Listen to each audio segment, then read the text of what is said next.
just attended. My name's Todd Brian Backus. I'm the literary manager here at Portland Stage. And we're going to have a little conversation with Anita Stewart and Joel Leffert and Zach Elton about crafting a carol and the art of adaptation, both in terms of text. What text do you take from this great work to put it onto stage? And also the art of adaptation for Joel himself in trying to play upwards of 20 characters in this play. And we're going to start off with some questions that we have, but if you have any questions, folks at home, if you want to drop those in the chat, I'll be monitoring that. There's a Q&A feature. If you drop questions there, I'll be keeping an eye out there too. But Anita, do you want to kick this off? Sure. I'd actually talked with Joel about playing Scrooge this year in Christmas Carol back pre-pandemic. And then all of a sudden we had a major change in what was going on in our world. And I went back to speak with him and say, well, rather than just Scrooge, how about doing everybody in the show? And Joel very, very generously agreed to do that. And I know, Joel, that starting to do an adaptation in March, April, and thinking about doing it this now, that's a heavy lift. And so can you share with me a little about what your process has been in trying to get to the beautiful adaptation that you now have? I'd always loved the story, and I've been in 8 productions of Christmas Carol over the years, playing Bob Cratchit, Old Joe, The Ghost of Christmas Past, and 3 or 4 Scrooges. I'd also been in somebody else's reading of his own adaptation many years ago, and about 25 years ago, I briefly started working on my own adaptation of the story then, not as a one-man story, but just for a cast of 8 or 10, the best way to tell the story, how to adapt it. And I looked over the text pretty carefully then, and it's such a gorgeous story. It's such a wonderful text, and Dickens himself had changed it a little bit as he went on in his life. That the published text is not really the text that he ended up reading, his reader's version of it many decades later. I was always fascinated by this story, and the transformation that Scrooge undergoes is such a brilliant thing for an actor to do anyway. It's such a wonderful thing, a journey to go on as an actor, that I just loved imagining myself doing it. But I also was very emotionally touched by it the very first time I saw a production of it. And I've always been emotionally deeply affected by it ever since. And I wanted to tell that story. In this year of the pandemic and political division and everything we're going through, this story really needs to be told and heard over and over again. Yes, people will get sick of it. Yes, we are, Scrooged out over too many Christmas carols, but it really deserves to be seen. So I didn't know if I would be involved in your regular Christmas Carol production because we kept thinking that the Harry Potter show I was involved in San Francisco would reopen by the fall. Then as the summer went along, it's sort of like, it's not going to open. Broadway's closed till June, first January, then June. Everything get pushed back, and we were at our place in the country, Nancy and I, and we kept looking over this thing. Well, yeah, there's a way to do this as one person. We should think about this and talk to Anita and tell her if she's thinking about this as a one-man show. This is something we could do, something that I wanted to work on.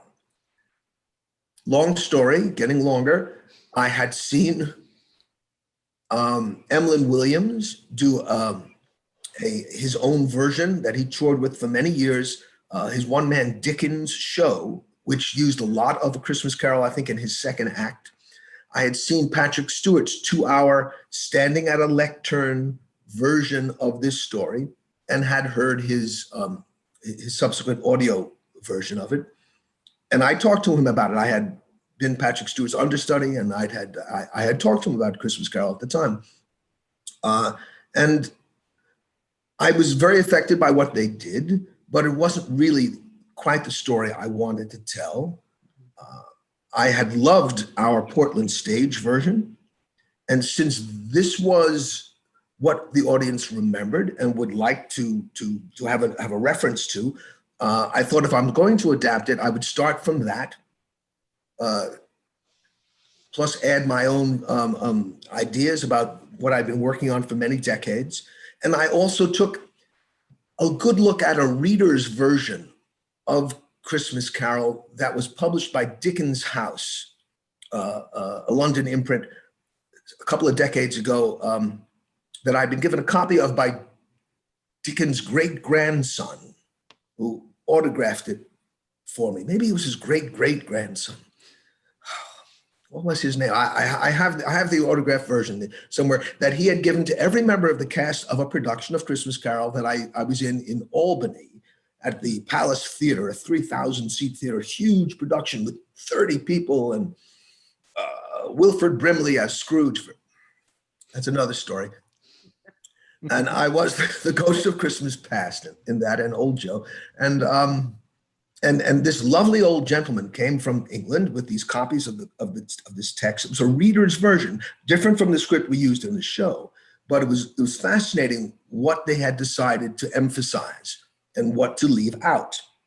It was very spare and shorter than what I have ended up with now. But it also gave me another idea of what at least Dickens' House considered to be absolutely essential to the story. Everybody has their views. So what I came up with was something that I felt comfortable enough that I could memorize, that I felt touched all the highlights of the story and would be accessible and stir the imagination of the Portland stage audience. I also was thinking that how do you tell this story the best way? Stop me if I'm just going on and you have other questions. But my original approach was just to sit with the book, to open up the book and start talking, and then have the scenes slowly erupt around me and get larger and fill the space with more sound and visuals. Maybe we have puppetry, maybe we have curtains, who knows what was going on. But to have the book as a reference that everybody understood and started with, and then expand from there. And maybe you came back to the book. Maybe you came back to the book at the end, book ending the show by closing the book. And some of that was in the first version I sent to Anita. Anita's basic idea and a very powerful contribution to the beginning was with the candles.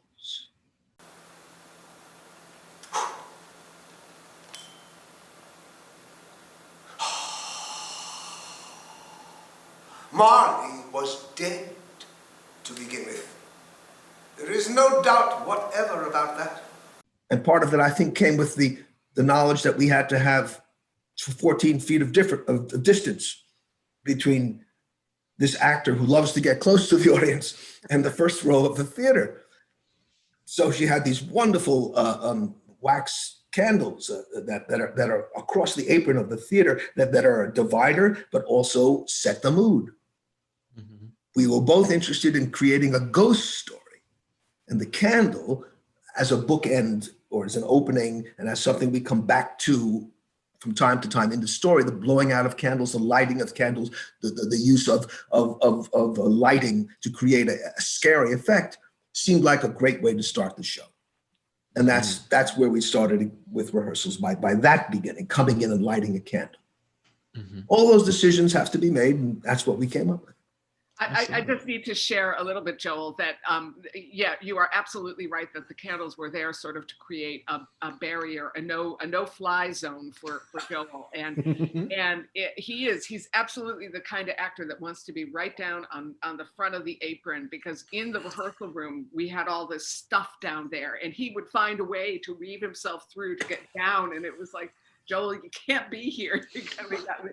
So it's great. And he's found a real way to connect with people, even with, I know, a greater amount of distance than I know he would prefer to have. Joel, some of what you're doing too, because you've talked a lot about more of a reader's theater or somebody at a lectern just reading the text, that can be beautiful and mesmerizing, but you are doing far more than that with this. You are becoming all of you're telling Scrooge's journey. You're a narrator. You're also Scrooge. But like some of my favorite parts are when you're flipping from Scrooge to Marley, and it's like I see it's a dialogue that's happening there right in front of my eyes. And how did you figure out where you could do that? How to do that?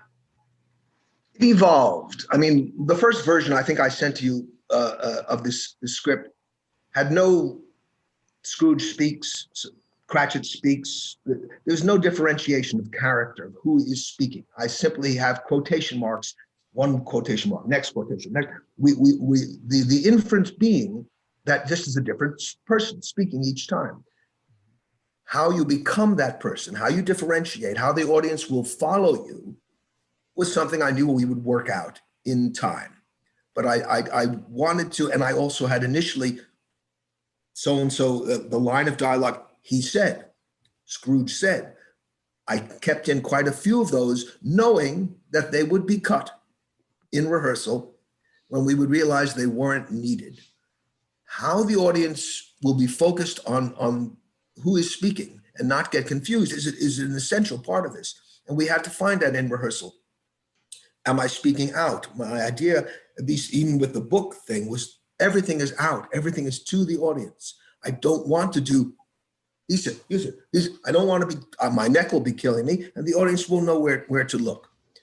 But in the end, there are those sections where it's, we created a convention that I could, as an actor, absorb and would help me make these left-right changes. The convention in Marley, and this is not something the audience is necessarily going to pick up on or even understand, but we hope that they will pick up this and understand it subliminally, is that when I'm inhabiting the body of Scrooge, I'm looking at somebody or doing something and moving my head as a normal person doing. And when I'm suddenly still inhabiting the body of Scrooge, but now talking with another voice, it's straight out front in the response. Mm-hmm. Then when I switch characters and I'm now inhabiting Marley, let's say holding a chain, then Marley is looking at where Scrooge was and all this, and Scrooge's interruptions become looking straight out. So the person looking straight out is interrupting the person moving physically. It becomes a convention that makes it clear to me who I am and what accent is required with this line. And whether or not the audience, it helps with the audience, I think it does. I think it's something that they grow to understand as the scene goes on. The left-right things, anything that's too abrupt is the hardest for me. If I can change position on stage, even looking straight out, if I can just change position a little bit or pick up an object or something, that's the easiest part for me. Having to be, and another thing is that we create as where scenes are progressing is in the beginning of a scene, there might be a larger differentiation, but by the end of the scene, it's almost the same person, just two different people looking straight out and talking with a different tone of voice. Because the audience has gotten used to the different strains of conversation, they then can follow it. That's what I've essentially been trying to do with Belle and young Scrooge. They start off in a different place, but by the end of that scene, we're just looking front and talking with two different voices.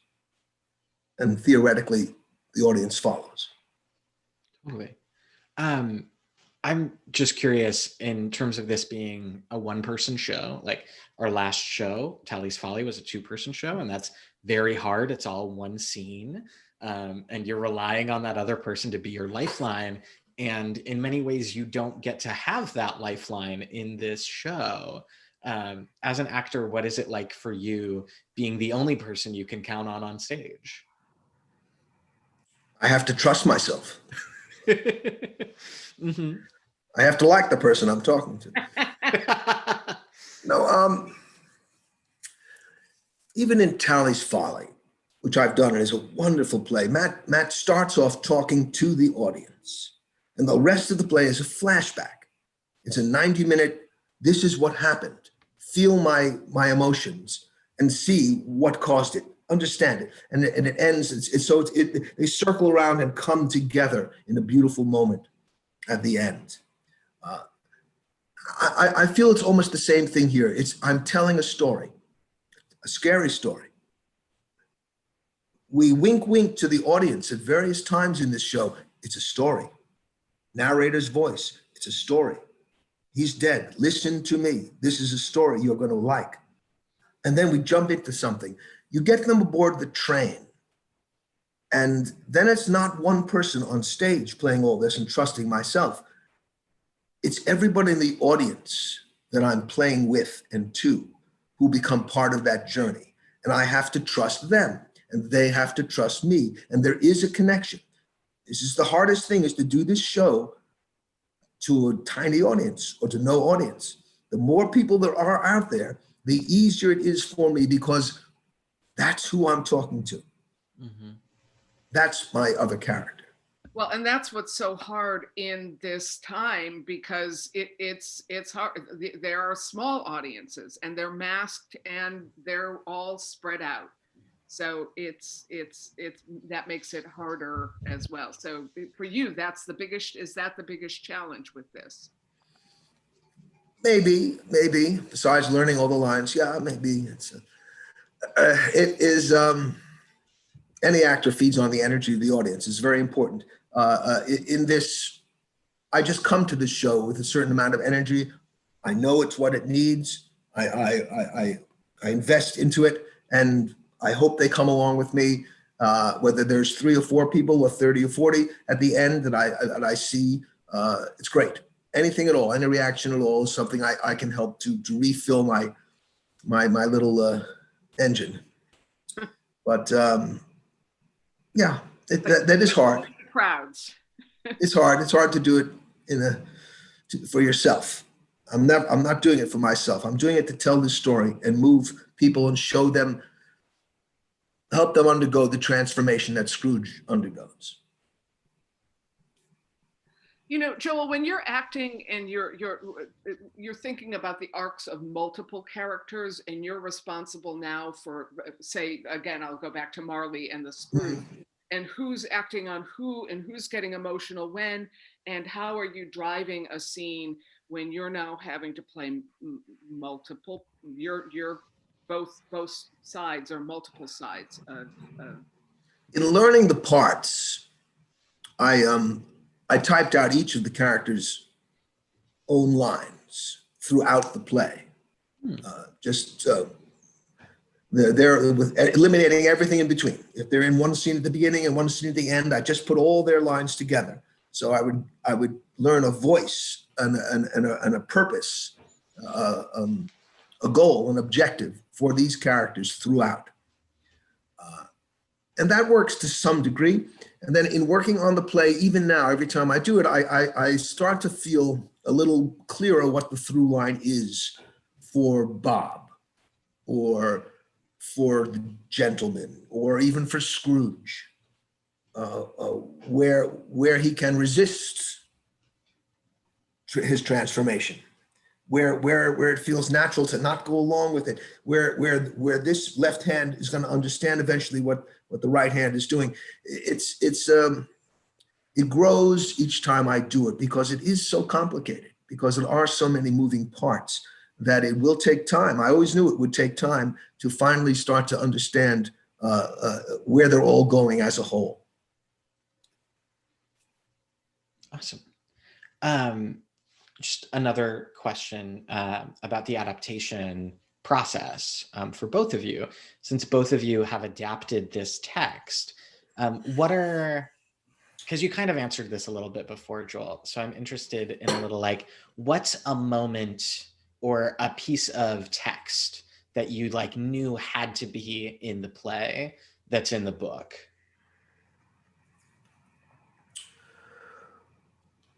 Well,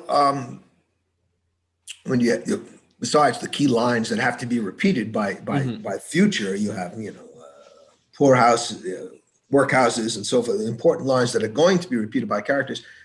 Key moments for me: the graveyard and the switch back has to be very carefully choreographed to Hmm. keep the reality. And it's an interesting staging issue.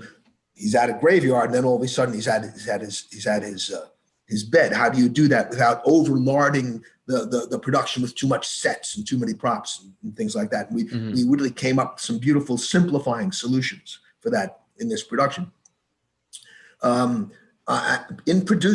performing it as Scrooge in the larger Christmas Carol that we've always presented here for the last every other year, there are moments that I really enjoyed that I wanted to see in this. Part of that was the empty bed that Scrooge is forced to look at, and with the dead body on it covered up. Hmm. That he's forced he's being asked to reveal and see himself as a dead person, and he's going, no, I can't do it, which leads you to that wonderful sidebar into the Cratchit scene. Oh, Mm. please show me some tenderness connected with the death, and the future leads him into the Cratchits. Hmm. I felt we had to have that moment. There are other moments in the story where the couple is hearing that their debts are canceled because Scrooge died. That's a wonderful, wonderful moment in the book, but somehow has never made it into any version of the play that I have seen. Hmm. It's really, Time issues, whatever, priority issues, that's all. You lose that. There are other things that you lose in the course of the story, but you have to have the moments that are key to Scrooge's journey, that are key to his transformation. I do miss the line saying, "Where is I should be sitting here? I should be in here. Why am I not here in my office?" I lose a bit seeing Belle happily married with children, which we have generally in our thing. I just felt we couldn't. We had to move the show at that point. We couldn't know the script could not contain that scene. Hmm. Hmm. I missed that a little, but that's just what had to happen. Totally. Yeah. Yeah. well, and Todd, I would just add in that our adaptation shifts every single year. Hmm. And it's based on who's in the play. So we sort of have the rough cut. And certainly when Joel first started with us in the bigger production, um, going to that graveyard, there was a line that he was adamant about wanting to add back in. And Joel, I'll let you share what that line is. But he was like, "This is for me is the crux of it." And so you figure out, you learn more by going to the source, the public source, and seeing Hmm. what really sticks and what over time sort of gradually diminishes. But Joel, I'll let you say that line if you'd be willing. You say it. I don't remember that play. I performed it already today. No, you on another Men's courses foreshadow certain ends, but if the courses be departed from, the ends will change. Say it is thus with what you show me. I felt that spelled out what he was Hmm. asking for, Hmm. and that had to be in. Um, yeah, I mean, there are other things that, um, nothing against Patrick Stewart, but he leaves out the Fred party in Oh. his own version. He leaves out a Hmm. lot of it, most of the Fred story, the party in there, and I don't really understand why. But they put in a lot of other things, and they put in the travel to hear the men in the coal mines sing. And though that part of it, I felt we could not use in this version. That would just take me in a direction I didn't have to have. It wasn't necessarily necessary for Scrooge's journey. Hmm. What I do Joel. think that is interesting, let me say this and then Zach will go to you. What I do think that's interesting, both about what Joel's doing and our version, is that it is not a strict dialogue production. So we're like what most interests me is Dickens' language, which is so Hmm. rich and so beautiful, and trying to get as much of that in there because that's the color, those are the words, and you don't need to hear Anita Stewart's version of what Charles Dickens is trying to say. Mhm. So No, that, the language is so key. The language is so important, which is why so much of the narration remains. We keep a lot of dialogue. We move from dialogue to dialogue, but there's so much narration that is key to, of course, changing the scene and what people are feeling. That doesn't get said in dialogue that we needed to keep. And this brings me to an important point. How do you express the narration theatrically, that so that people don't feel they're being read to? And this, Anita was incredibly helpful with this in prodding me to approach the narration as a character. There are some parts of the play sometimes where it's just rather neutral, if he's ever neutral, the person wanting to tell the story. I'm going to give you a scary story. Now listen now, who's a great character. And in my mind, it's almost Scrooge, as I mentioned somewhere else, that's Scrooge as an old man, or Scrooge's son telling the story about dad. You know, there's a familial connection to the story about my ancestors or something. It's like Dickens telling the story, but it's not Dickens. It's somebody who's invested in the story, who wants to get it out there. But a lot of the narration mirrors how one character is feeling at that time.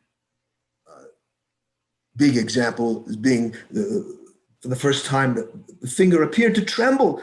It's Scrooge noticing that the finger's preparing to tremble. There's a chance for change here. So do you say the line as, for the first time the finger appeared to tremble? No, or you invest it with what Scrooge is feeling at the time, because to go from Scrooge to a neutral narration, to going back to Scrooge, would be impossible and would kill the story. It would put a dead stop to the story.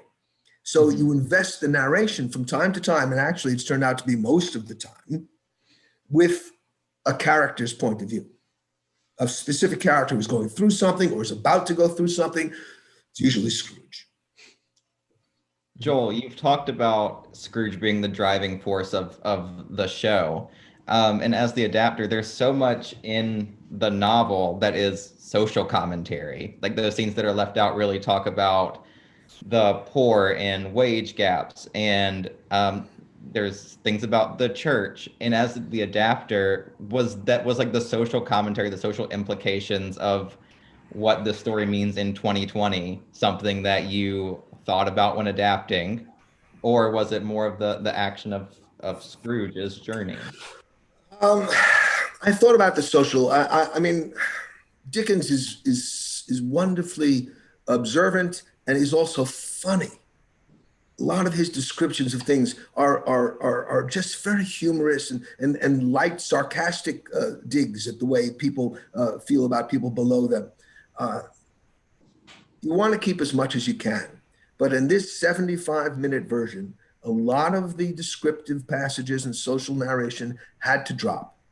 I regret it, but a lot did have to go.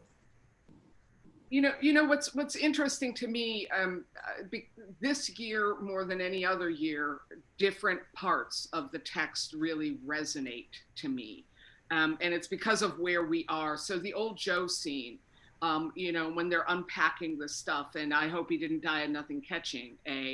You know, it's suddenly the whole impact of it and what that could mean, I think, registers in a far more deep way. And are there pieces of the story that feel to you like they are sort of central to 2020? We're doing this particular adaptation right now.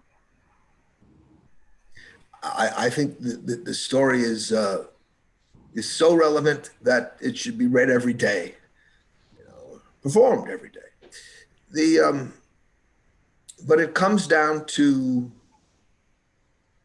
seeing other people around you as and what Fred says, your fellow citizens, as being on the same journey that you are. We are so divisive. We're at such a point now where we do not think of our neighbors as human beings. We cannot possibly understand their point of view because they're not really human beings anymore.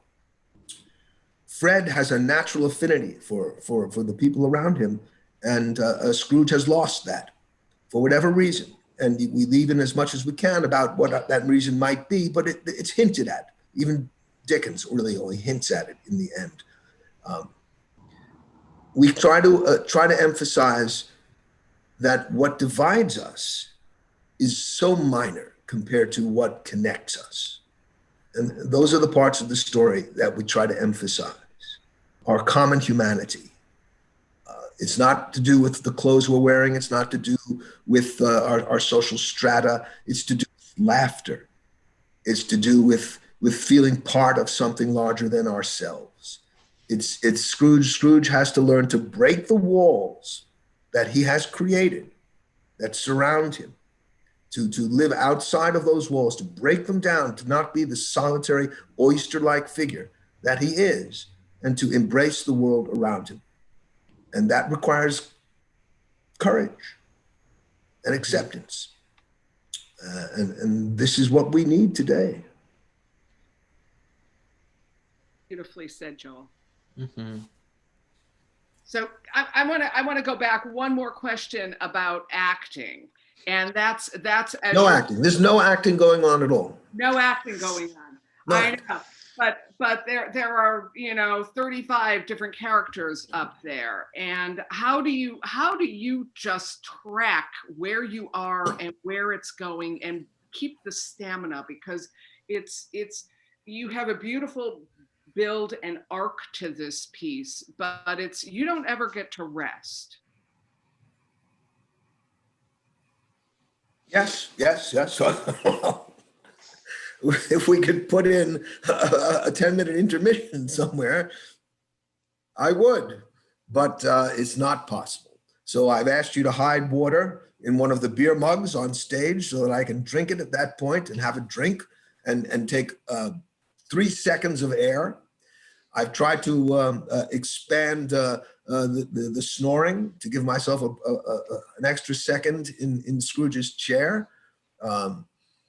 There are moments that I'm learning, and I'm learning it every day, to breathe and relax and just fill in some moments with a smile and a couple of breaths, just so I can relax a bit more and center myself and continue on. As the storyteller, I'm about to do The Ghost of Christmas Present. You all ready for this? Look upon me. There are moments that one can just center and start it up again. And I think the audience appreciates those moments, and I'm finding them more and more as we go along. Other than that, it's a sprint. It's a sprint to the finish. It's not a mile. It's not a 100 meters. It's a 440. It's a quarter mile where you have to kind of keep your energy up throughout. We have a question that just came in from the audience. A Neville. Raise your hand. Oh, no. Joel, you said that you have always loved this story and that over the years you've played many of the different parts. In revising this story for one person, have you discovered any new meaning to the story that didn't occur to you before? Well, I have, when I was playing Bob Cratchit, I thought the story was about Bob Cratchit. Sure. When I was playing Scrooge, I thought it was pretty much about Scrooge. Now I feel that the story, even if it centers on Scrooge and his transformation, the story is about everybody, and everybody must transform to some degree. Everybody must plug into Dickens' insistence that we are all human beings and deserve equal treatment. So it's not just about Scrooge, and that's really kind of what I've been learning. I approached it as Scrooge through the summer working on the text, but I would say working on it now, I'm very, very happy that the turkey boy makes a half a crown in this, and I'm very, very happy that Fred's wife guesses wins the game. I'm really appreciative of everybody's contributions in a way that I was not before I started working on this script. And I do feel that they are a fabric, a weave, a full weave of characters. And I like to make sure that they all have their due. In terms of general theme, I think it's been fairly consistent in my understanding. It's just that we have to keep our sense of humor about things. And if I miss anything, I miss a couple of Dickens' humorous lines. We have some that are still there and that make me smile. And I do feel that we have to keep our sense of humor about the world and not take ourselves quite so seriously. And that's also something I've discovered. Absolutely. I think that's a lovely place to leave it for this evening. Thank you all for coming to join us. Thank you, Anita, Zach, and Joel, for this lovely conversation. My pleasure. You can catch Joel live until the 24th. Plenty of performances between now and then. And you can also catch him online until January 10th, I believe. Anita, is there anything else you want to add? Thank you all for joining, and I hope you get to check out Joel's production. It's lovely, lovely, lovely, and I look forward to hearing your thoughts on it after you've seen it. God bless us all. Thank you. Bye. Thank you. Thank you. Thank you.